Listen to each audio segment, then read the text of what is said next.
Marcus consulted a display that showed the positions of hidden assets throughout the system. All platforms are online and ready. The asteroid installations report full power. The orbital mines are armed and awaiting your command. Elena nodded, slowly, then activated the communication system that would broadcast her response back to the alien fleet. But instead of the terrified surrender the Zephyrians expected, they received only silence. The humans of New Haven Colony had learned long ago that actions spoke louder than words. The stage was set for a confrontation that would prove, once again, why the galaxy should never underestimate humanity's capacity for survival, innovation, and righteous fury when cornered. The price of isolation, Captain Zektar waited exactly 60 standard minutes for a response to his surrender demand. In his experience, primitive species needed time to overcome their shock and accept the inevitability of their situation. The silence from the human colony was expected, even typical. Fear often rendered inferior species temporarily mute. "Begin the descent," he ordered his subordinates. "Deploy harvesting shuttles to the primary population center. Maintain formation and prepare suppression fire if the humans show resistance." The Zephyrian assault force consisted of 200 atmospheric craft, each capable of carrying 50 soldiers and equipped with enough firepower to level a small city. As they broke through Kepler 442c's atmosphere, their pilots noted the planet's surprising beauty. Rolling green hills dotted with agricultural domes, crystal-clear rivers winding through valleys rich with mineral deposits, and a single large settlement nestled in a natural harbor that would serve perfectly as a processing center for the harvested population. What the Zephyrians did not notice were the thousands of seemingly natural rock formations scattered across the landscape. The way certain hills seemed to have perfect geometric angles or the subtle metallic gleam hidden within what appeared to be natural cave openings. 300 years of preparation had taught the colonists that camouflage was their greatest weapon. Commander Elena Vasquez watched the alien descent from the primary command bunker, buried 300 meters beneath New Haven's central plaza. The bunker was a marvel of engineering that Dr. Chen's family had spent generations perfecting.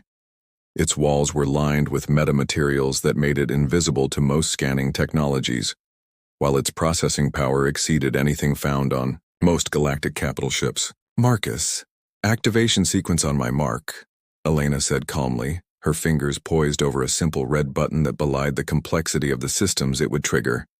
Dr. Chen monitored the approaching shuttles through sensor arrays that the aliens had mistaken for decorative weather monitoring stations. 2 kilometers and closing. They're maintaining predictable flight patterns following standard Imperial doctrine. Elena smiled grimly. The Zephyrian Empire's greatest weakness was their absolute confidence in their superiority. They had harvested so many worlds that their tactics had become routine, predictable, and ultimately exploitable.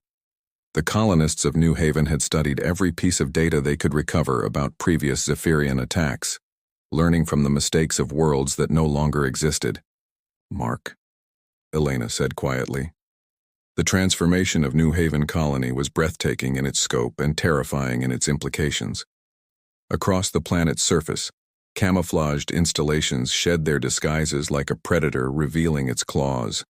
What the Zephyrians had taken for primitive agricultural domes split open to reveal sophisticated missile batteries.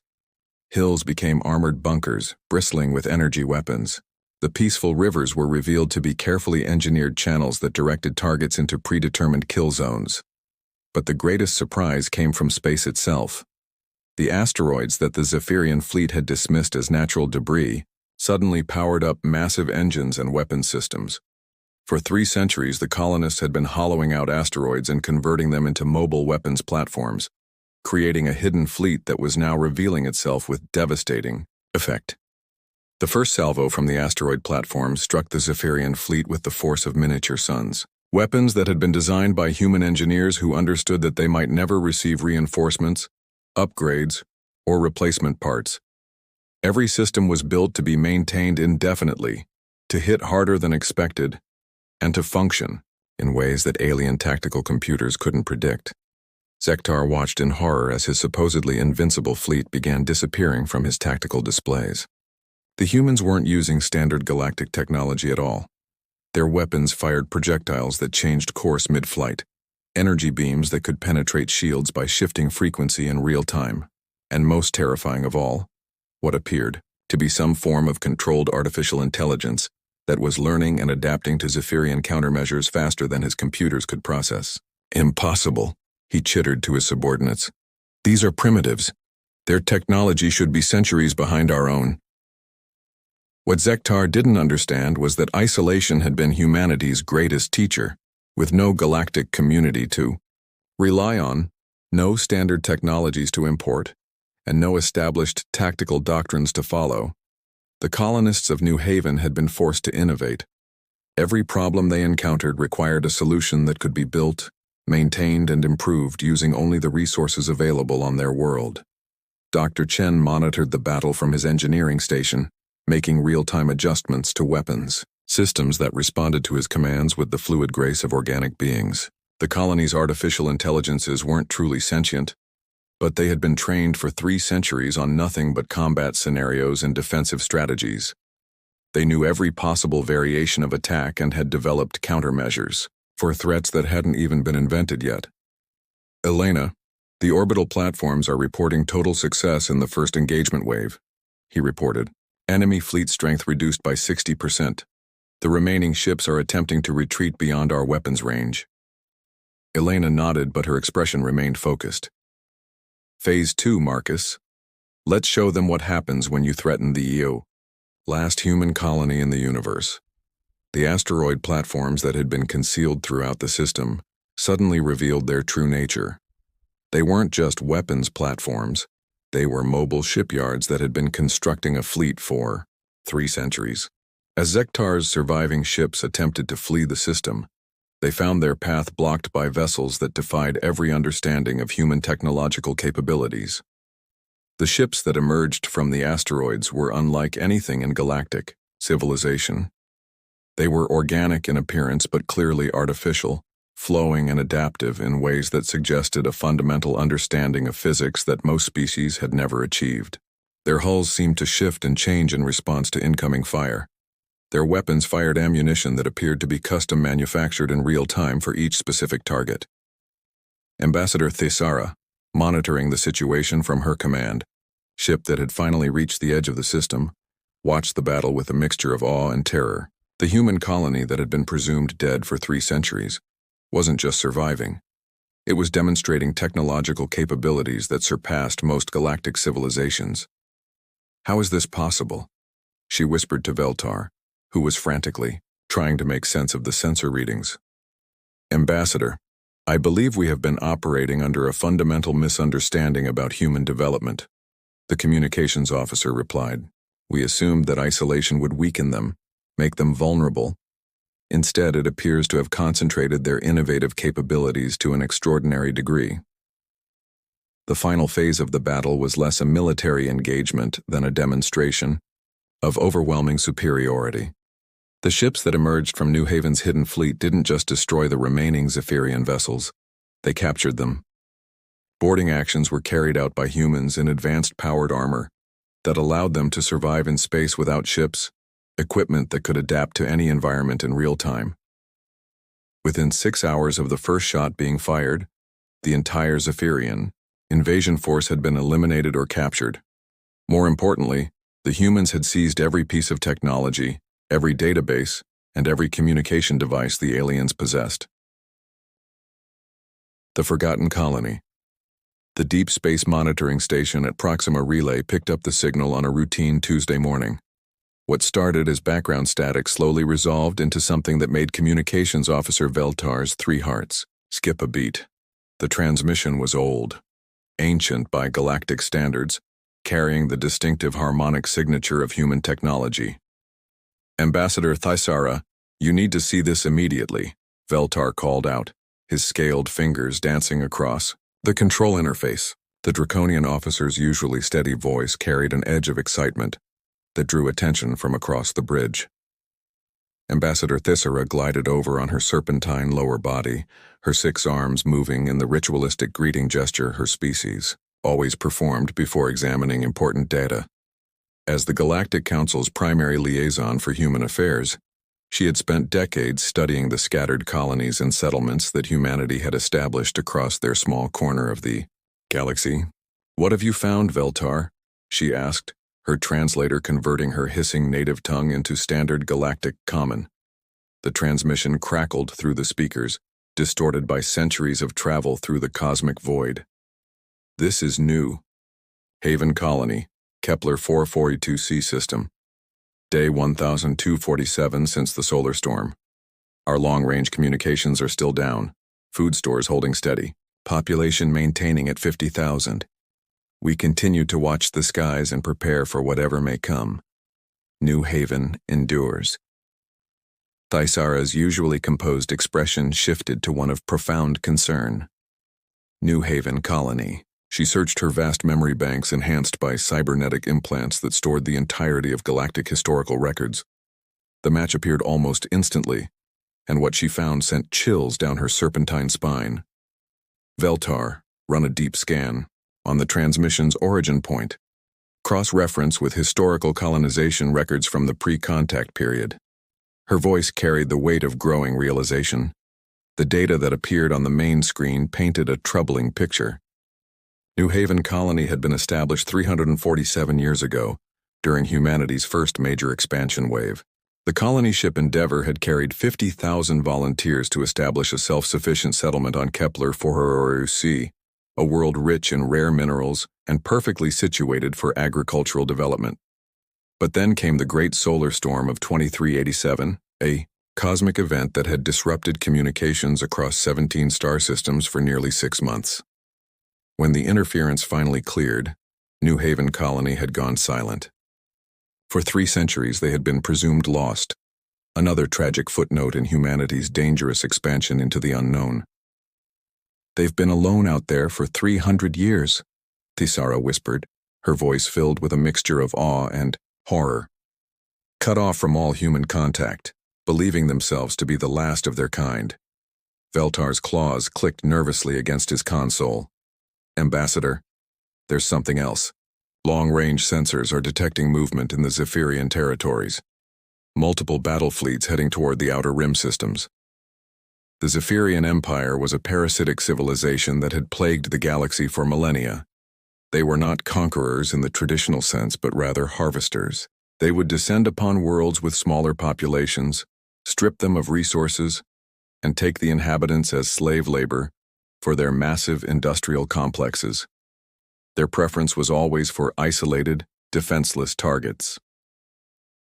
Thaisara's worst fears were confirmed when the tactical display updated to show the projected course of the Zephyrian fleets. They were heading directly for the Kepler 442c system.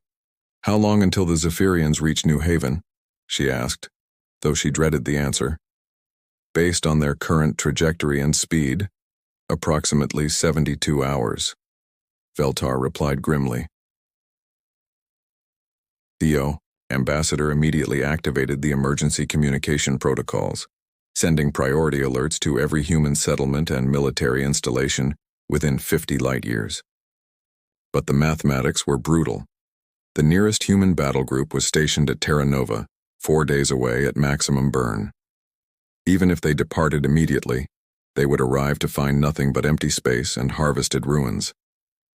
Meanwhile, 400 light-years away on the surface of Kepler 442c, Commander Elena Vasquez stood in the central command center of New Haven Colony, reviewing the morning reports with her usual methodical precision. At 55 years old, she was a third-generation colonist who had inherited her position through a combination of natural leadership ability and the simple fact that she had survived longer than most in the harsh frontier environment. The colony had evolved far beyond the original mission parameters. What had started as a simple agricultural and mining settlement had transformed into something entirely different during their centuries of isolation. Every colonist understood that they might be the last humans in the universe, and that knowledge had shaped every decision, every innovation, every moment of their lives. Elena were picking up unusual gravitational signatures at the edge of the system, reported Dr. Marcus Chen from his station at the sensor array. Marcus was a brilliant engineer whose great-grandfather had designed the original colony infrastructure. Over the decades, he had continuously upgraded and modified their technology, creating systems that would have been unrecognizable to the original Earth engineers. Elena moved to stand beside him, her weathered face reflecting the blue glow of the tactical displays. How unusual are we talking, Marcus? Mass shadows consistent with large vessels dropping out of hyperspace. Multiple contacts, formation flying. This isn't natural phenomenon or random debris. His fingers flew across the controls, refining the sensor data. Elena, based on the signatures we're seeing, I'd estimate at least 50 ships, possibly more, for 300 years. New Haven Colony had prepared for this moment. Not specifically for alien contact, but for the possibility that something might find them, something that might not be friendly. They had taken the lessons learned from humanity's expansion period and applied them with the focused intensity of a people who believed they might be the last hope for their species. The colony's 50,000 inhabitants were not just farmers and miners. They were soldiers, engineers, scientists, and craftsmen who had spent generations preparing for the worst possible scenarios. Every man, woman, and child knew their role in the defense protocols. Every building, every tunnel, every piece of equipment had been designed with survival in mind. Elena activated the colony-wide communication system, her voice carrying to every corner of New Haven through hidden speakers embedded in the infrastructure. This is Commander Vasquez. All citizens report to assigned positions immediately. This is not a drill. We have unknown vessels approaching our system. Execute Protocol 7. Protocol 7 was something they had hoped would never be necessary. It was the complete militarization of the colony, the transformation of New Haven, from a peaceful settlement into a fortress world. Within minutes, the agricultural domes were sealed and converted into armored strongpoints. Mining equipment was reconfigured into defensive weapons. The carefully tended gardens became camouflaged missile silos. Dr. Chen monitored the approaching vessels as they crossed the system's outer boundary. The ships were clearly of alien design, sleek and predatory in appearance. Their formation spoke of military discipline and aggressive intent. Elena, I'm reading energy signatures consistent with scanning beams. They're mapping our world, cataloging our defenses. Marcus paused, his expression growing grim. Or what they think are our defenses. The alien fleet took up positions around Kepler 4422c with the casual confidence of predators who had found easy prey. To their sensors, New Haven Colony appeared to be exactly what the Zephyrians preferred, a small, isolated settlement with minimal defensive capabilities. The humans had carefully cultivated this appearance over the centuries, ensuring that their true capabilities remained hidden beneath layers of deception and misdirection. Captain Zektar of the Zephyrian Empire reviewed the scan results from his flagship's command deck with satisfaction.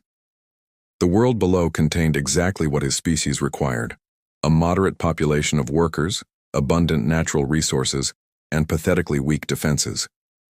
The humans appeared to be using primitive, ballistic weapons and basic energy shields, technology that was centuries behind standard galactic military capabilities. Signal the fleet, Zektar commanded in his species' clicking, chittering language. Begin standard harvesting protocols. These primitives should provide adequate labor for the mining operations in Sector 7. The Zephyrian communication beam reached New Haven Colony's communication array, where it was intercepted and translated by systems that the aliens never suspected existed. The message was exactly what the colonists had expected: a demand for unconditional surrender, followed by threats of complete annihilation if compliance was not immediate. Elena listened to the translation with the calm expression of someone who had spent 3 centuries preparing for this exact moment. Around her, the command center hummed with quiet activity as colonists took their positions at consoles that looked deceptively primitive, but contained technology far more advanced than anything the Zephyrians possessed. Dr. Chen, are our friends in position? She asked quietly. Commander Elena Vasquez stood on the observation deck of the colony's primary space station, looking out at the captured alien fleet that was being systematically analyzed and reverse-engineered. For the first time in 300 years, New Haven Colony had a reliable means of faster-than-light communication. Dr. Chen approached with a tablet containing the preliminary analysis of the alien technology. "Elena, you're not going to believe what we've learned from their databases. The galaxy is much larger than we thought, filled with dozens of intelligent species. And according to their records, humanity has not only survived, they've thrived." Elena took the tablet and scrolled through information that rewrote everything the colonists had believed about their situation. Humanity hadn't been wiped out. They had spread across hundreds of worlds, established trade relationships, joined something called the Galactic Council, and were considered one of the more successful younger species in the galactic community. But as she read further, Elena's expression grew thoughtful. The humans described in these records were different from the people of New Haven Colony. They were more cautious, more diplomatic, more willing to follow established galactic norms and procedures. They had grown strong through cooperation and integration with galactic civilization. New Haven Colony had grown strong through a different path. They had been forged by isolation, shaped by the constant knowledge that they might be the last hope for their species. They had developed technologies and capabilities that the galactic community had never imagined possible. "Marcus, draft a message to this Galactic Council," Elena said finally. "Tell them that the lost colony of New Haven requests permission to rejoin human civilization. But also tell them that we bring gifts. We bring 3 centuries of innovation, technology that could benefit all humanity. And most importantly, we bring a reminder of what humans can accomplish when we refuse to accept that anything is impossible."